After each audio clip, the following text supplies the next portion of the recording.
Well, Parliament Hill is a little quieter this week, and that's because all of the members of Parliament have gone back to their ridings after the long Thanksgiving weekend. And generally, about once every 6 or 8 weeks, Parliament does break for a week to allow MPs to go back and take care of all the concerns constituents have. I know in my riding this week I've got 4 or 5 town hall meetings to conduct, and constituency days, and lots of people to see, because a member's job is partly here but mostly it's back in the riding, and that's what we're elected to do, is represent those people. So this week, as I said to you before, we're going to spend our time here on MPtv taking you around this fabulous parliamentary precinct, having a look at some of the monuments that are here for all of us to enjoy and to remember our history. So that tour continues right now.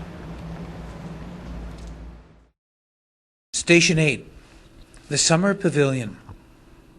In 1877, an ornamental summer house designed by Thomas Seton Scott, the first chief architect of Canada, was constructed near the edge of the cliff.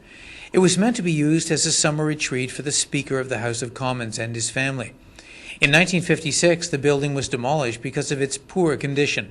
In 1995, a replica of the original summer house was built at the same location, thanks to a contribution from the Canadian Police Association and the Canadian Association of Chiefs of Police. It was erected as a memorial and lasting tribute to the brave men and women killed while performing their duties as police and peace officers. At the heart of Canada's capital, Parliament Hill overlooks the Ottawa River, which marks the border between Ontario and Quebec. This river was first called Kitchissippi by the First Nations who inhabited this area. It means the Great River. Perched high above this waterway, you are seeing one of Canada's earliest natural highways.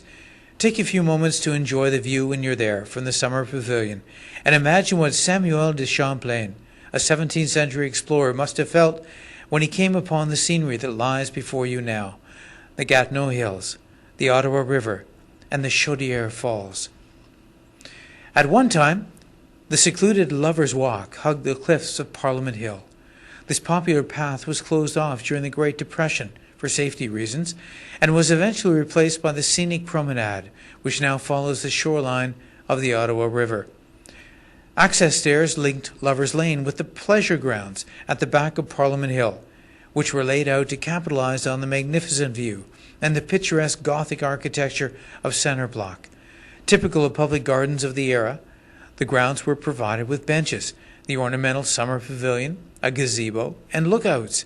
Still today, the contrast between the groomed landscape and the wild periphery remains an important characteristic of the hill's landscape architecture, emphasizing the dual role of the hill as a seat of government and as a public park.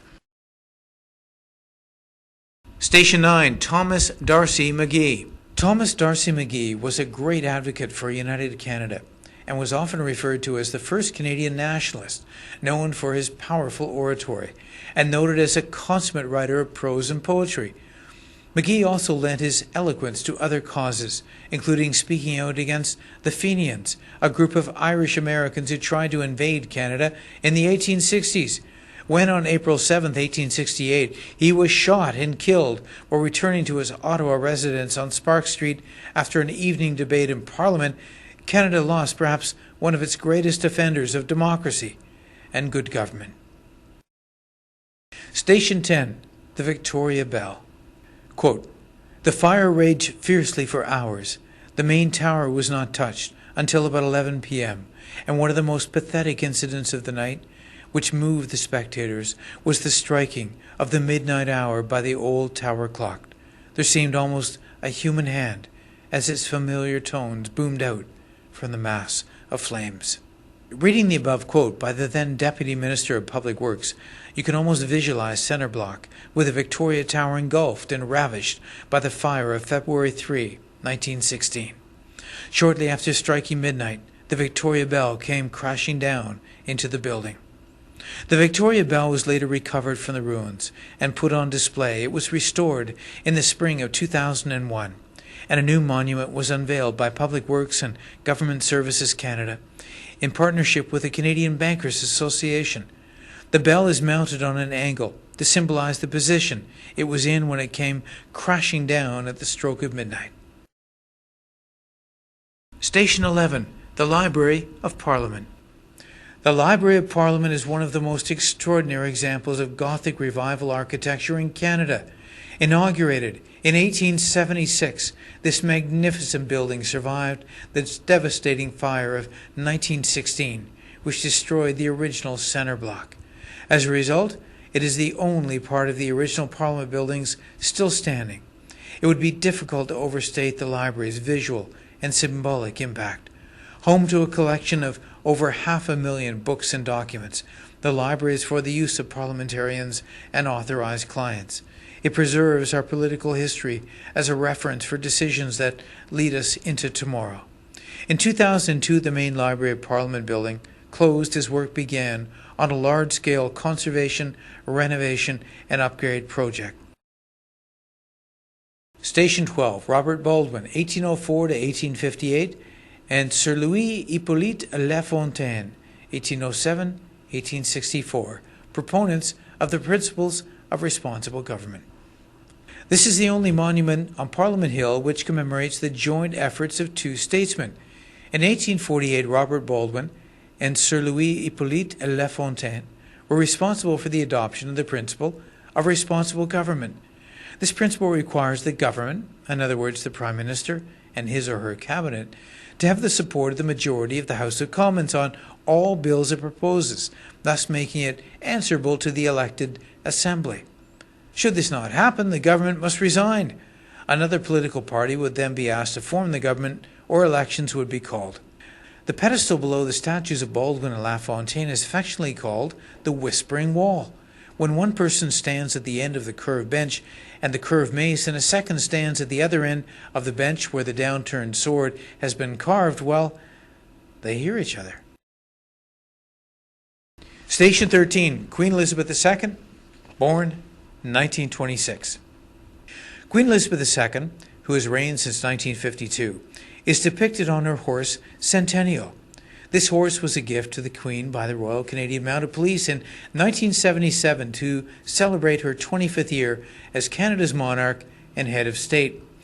Centennial was named in honour of the RCMP's 100th anniversary, which took place in 1973. This statue is the first equestrian figure of the Queen in the world. Although a female monarch traditionally rides side saddle on ceremonial occasions, the Queen chose to be depicted riding astride. That is the way she usually rides Centennial. The monument was unveiled as part of Canada's 125th anniversary celebrations in 1992. Each year, children across Canada are invited to suggest names for 4 to 6 of the RCMP foals in the Name the Foal contest. The names of all foals born in the same year begin with the same letter, and the letter changes each year. In 2002, the letter was W. Of over 7,000 suggestions sent in, the winning names were Warren, Winnie, Wanabe, Whimsy, Wren, and Wales. Although you will not meet these foals here on the Hill, in July and August, you may meet an RCMP officer strolling the grounds on horseback. Station 14, Women Are Persons. Go ahead and join these 5 women in their celebratory tea.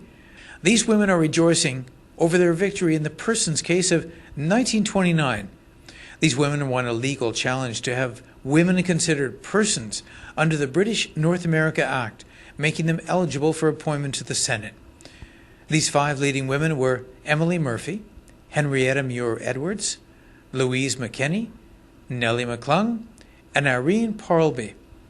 These 5 determined activists not only brought about the right for women to serve in the Senate, but they also paved the way for women to participate in other aspects of public life. For example, Agnes MacPhail, the first female member of Parliament; Ellen Fairclough, first female cabinet minister; Karine Wilson, first female senator; Jean Sauvé, first female Speaker of the House of Commons and first female Governor-General of Canada; Kim Campbell, first female Prime Minister of Canada, etc.